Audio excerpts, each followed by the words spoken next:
Hello and welcome to Game Token Watch with me, John Jordan. This is the monthly roundup of our game token portfolio for February 2019. Before we get into any details, just remember this is an intellectual exercise. This is not investment advice. This is just me playing around with some tokens. I'm not looking to make any money. Very small amount of money, well under $500. And I'm just doing this for intellectual curiosity to see if the kind of usage of some of these blockchain games and blockchain game services actually reflects in token prices. So please don't invest any money in these things I'm talking about. Do your own due diligence. I fully expect to lose money. I don't expect to make money. I will not be retiring on this. I will not even be cracking open a bottle of good champagne on this. So just to get that out of the way. So here we are in February. So we can see a very simple pie chart of where the different token values are in the portfolio. So this hasn't actually, I can say this hasn't changed much since January, but shall we have a look? So it has actually changed a bit more than I potentially thought. So let's switch February off and have a look at January. So here's January. Unfortunately, the colours don't match. That's just the way the software works. It always chooses the same colours for the first, second, third. So the colours don't match the tokens anyway. But we can see last time, obviously, this is a percentage breakdown. We'll have a look at value performance or percentage performance in a minute. But there's Mana, so the Decentraland token. It was, well, actually, really Mana, Enjin Coin, and Wax were the three main components. Roughly about the Mana and Enjin roughly about the same. Then we actually had Wax and Loom, so I bought a bit of Loom in January, and then we have some smaller tokens. So if we look at February, so we can see here there is a bit of a change, and when we go into the performance, we'll see. So we can see Enjin coin is now the biggest single element of the portfolio. Mana is second, and then we have a USDC. So that is a stable coin. So a stable coin is basically a cryptocurrency that doesn't change in value. So thinking about what has happened in the last couple of months, obviously a lot of price volatility, mainly on the downside. I have put a bit more money into the portfolio, but I didn't really want to make investment decisions at this course during January. At the start of February, because there was a lot of volatility. I didn't really expect very much kind of good to happen, so I stuck it in a stable coin. So obviously the point of having it in a stable coin is you can then, I mean, not quickly, any more than quickly buying some ether from Coinbase and then going and buying stuff, but basically just means I have an allocation of money that's in a stable coin that when I think the time is right, I can then move that into a token. So that's what USDC is. So that's now actually the third biggest chunk of the portfolio. So Wax is still in there. So we are Wax and Loom and some of the other ones as well. So in terms of actually what's happened, I haven't bought any more Wax, haven't bought any more Loom. Obviously bought some USCD because I didn't have that before. I have actually bought a bit more Mana. Actually it's about 40% more than I had before. And bought some more Enjin coin as well, but that is not the reason that these things have got bigger, as we'll go into. So we can probably people know the kind of general pricing of ERC20 tokens. So these tokens based on Ethereum, which is what all these tokens are, has been kind of static. Hasn't certainly dropped. There's been a bit of an uplift from kind of the lows of the end of 2018. But then we've had some big volatility upwards just in the last couple of days, really. So we'll have a look at that. Before we do that, let's have a look, I guess, at the portfolio performance in a different way. So let me just switch this. Okay, so here we have looking at the this is the value. In absolute value. I've taken the numbers off because I think numbers get in the way sometimes. As I said, this is not a large portfolio. This is well under $500. And also, having been looking at the software I've been using, which is called Delta, it doesn't always produce very good numbers, particularly if you are adding kind of money into your portfolio. So as you see, I bought some USDC and I bought some bit more Enjin and a bit more Mana.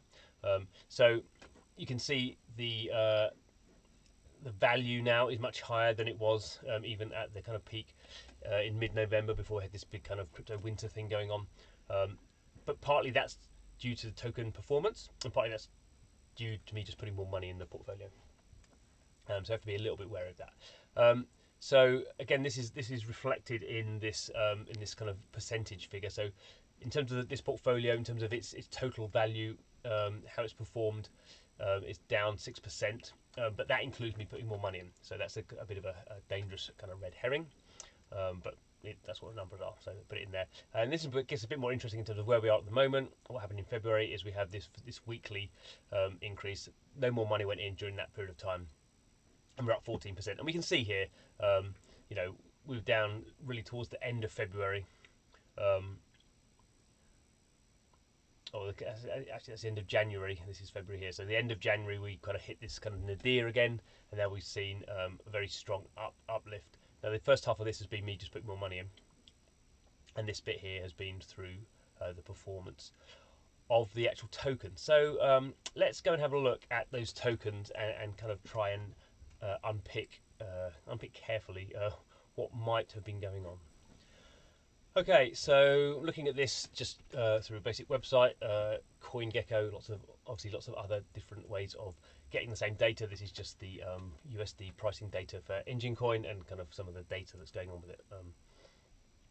I say just use CoinGecko because that seems to be the easiest way of doing it, although there are others. So we can see here, Enjin Coin, that's what we're looking at, the biggest section in our portfolio. So we can see here the price now is just under 8 cents. Lots of green here, it's going up. So market cap now is 69 million, and trading volume is 40 million. Is that right? Yeah. So we can see here, obviously market cap's gone up because the price has gone up of the token, and trading is actually now happening. Quite a lot of trading happening. You can see here what's been going on over certain periods of time. So if you can see this over the last year, it's down 58%. I mean, it's not a surprise. Everything's kind of down, but over the last 30 days, we can see we're up by 175%. So we can see the basic what's going on here. Pootling along through December and January, not much going on. Then this massive peak.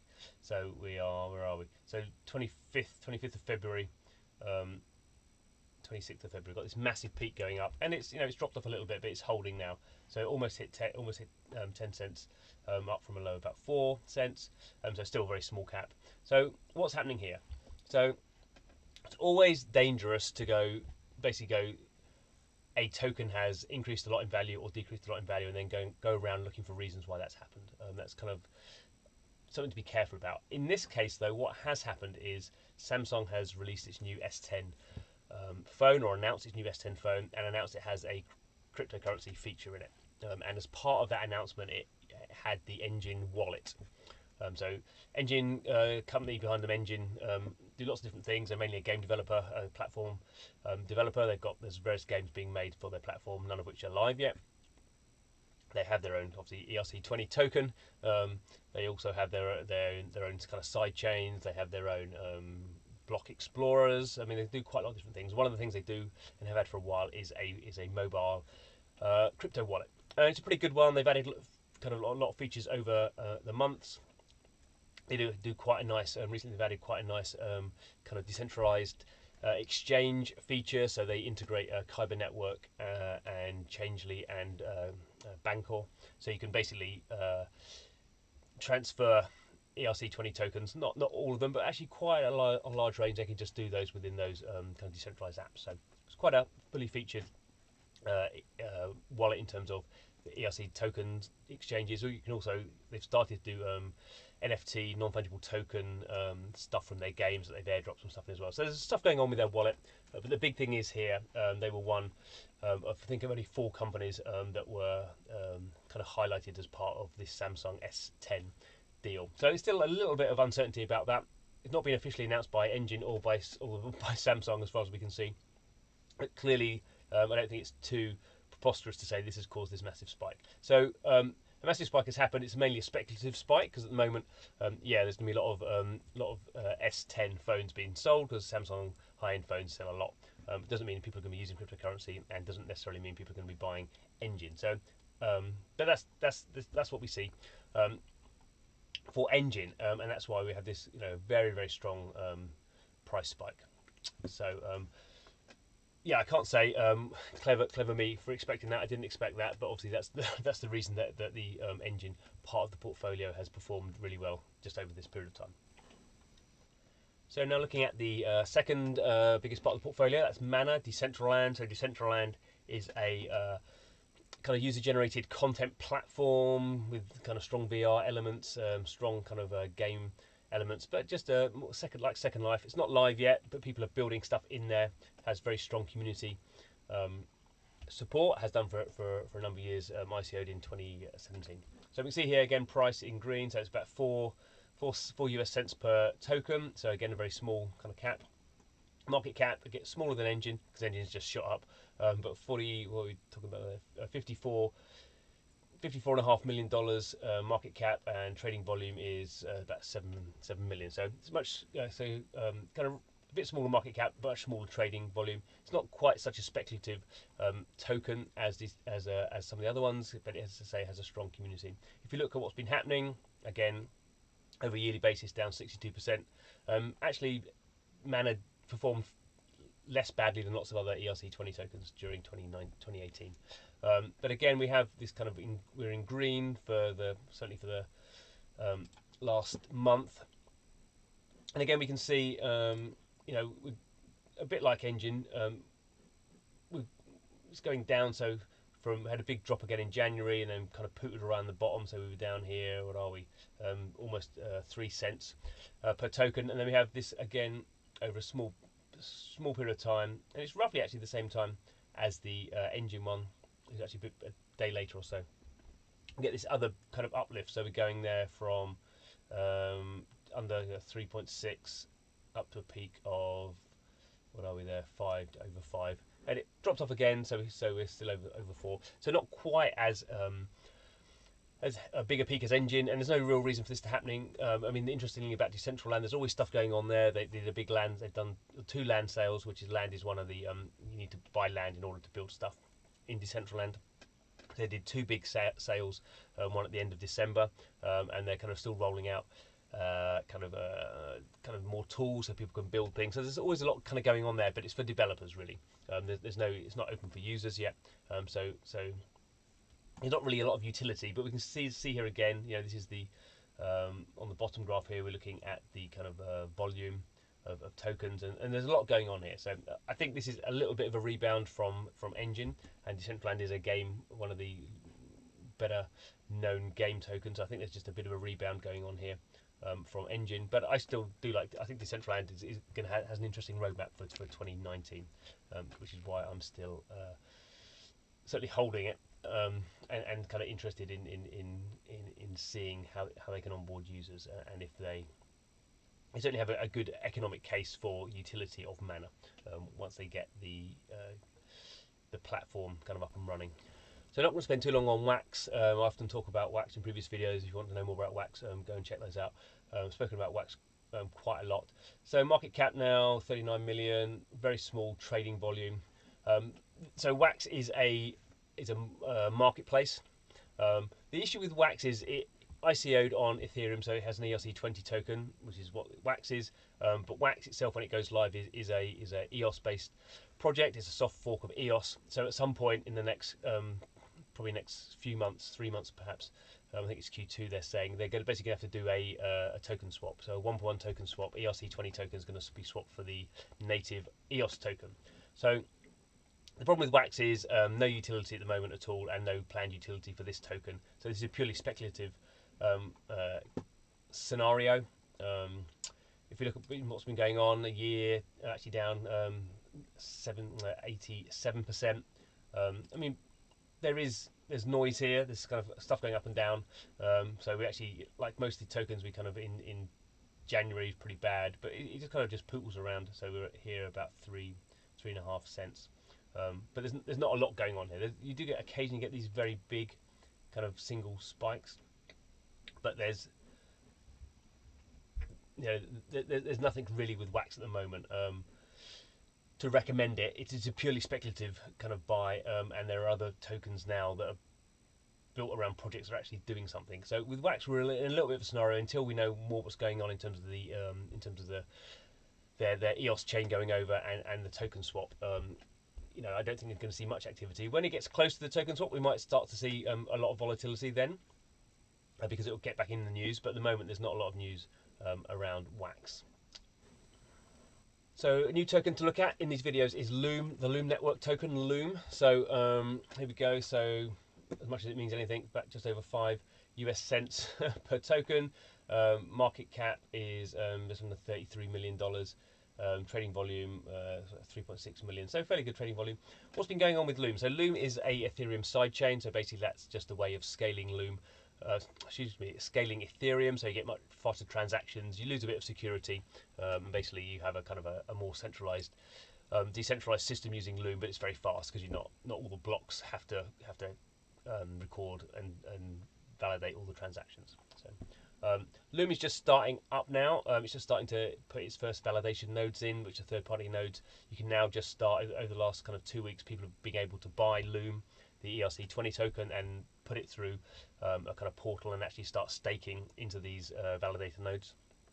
Obviously the point for doing that is you get rewards, and obviously like most of these delegated proof of stake consensus methods is people stake in order to stake the highest quality validators. So that's how the kind of consensus is met. So with Loom, it's not been going for that long as a tradable token, so don't have a year's worth of data, but we can see it pretty much green all the way along. Let's see what we get here. So again, like everything else in November, mid-November, we had this big falling away, and it's kind of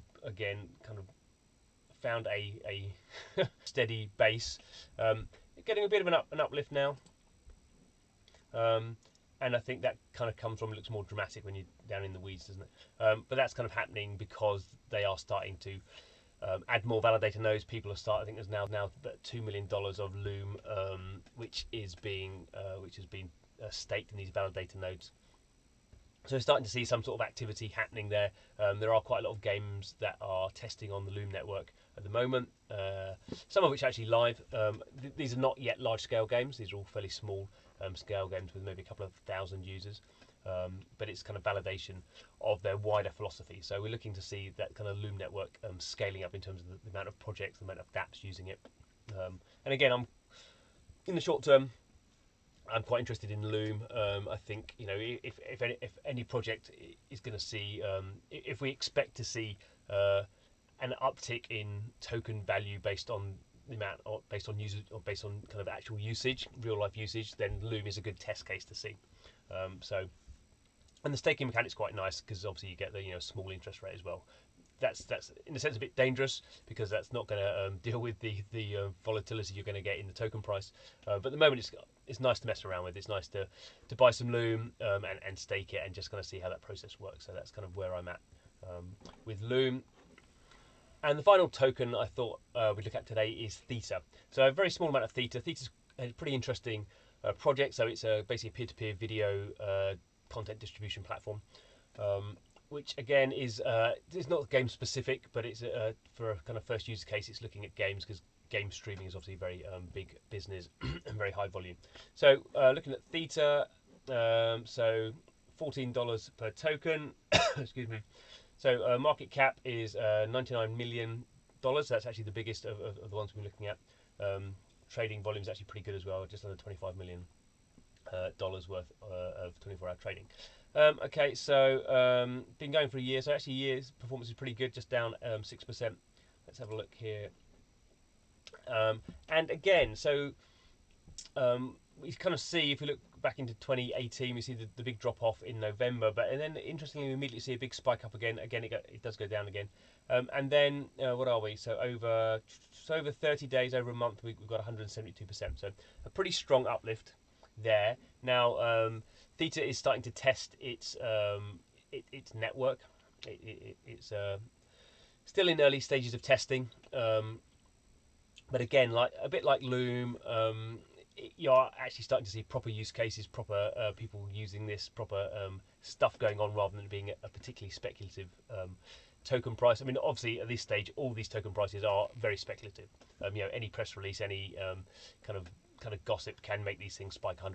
We're still at that kind of level. But underlying that, we are starting to see with things like, I think, like Loom and Theta, in particular, and Decentraland, and potentially with Enjin as well, when their games start to launch, we are starting to see real stuff being built on this. The next point will be, once the stuff's built, can it start getting, you know, thousands, maybe millions of people using it? That's the end goal for these projects over 2019. That won't happen quickly, but this is the reason that I'm kind of choosing and interested in these kind of projects, because they do have a roadmap throughout 2019. They won't all get there, obviously. Not every project is a success, but they seem to be actually doing stuff. Seem to be doing engineering work. They seem to be launching. And that is good to see in the blockchain space, which far too often has been just about speculation. So there we go. This was the February update for Game Token Watch. Again, should point out, this is not investment advice. This is just something I'm messing around with from an intellectual curiosity point of view. I do think it's very interesting, so I do kind of encourage you to check out these kind of projects. There's lots of other projects as well. These are just the ones that I'm kind of focusing on, but it is interesting. Just clearly don't spend money that you can't afford to lose. So anyway, thanks for watching. Don't forget to subscribe to the channel. So every month we'll be doing updates, and if any other kind of interesting stuff happens during the month, we will be throwing that on there as well. Hope you enjoyed the video. Don't please put any comments in the comments box below. But thanks for watching, and hope to see you again soon.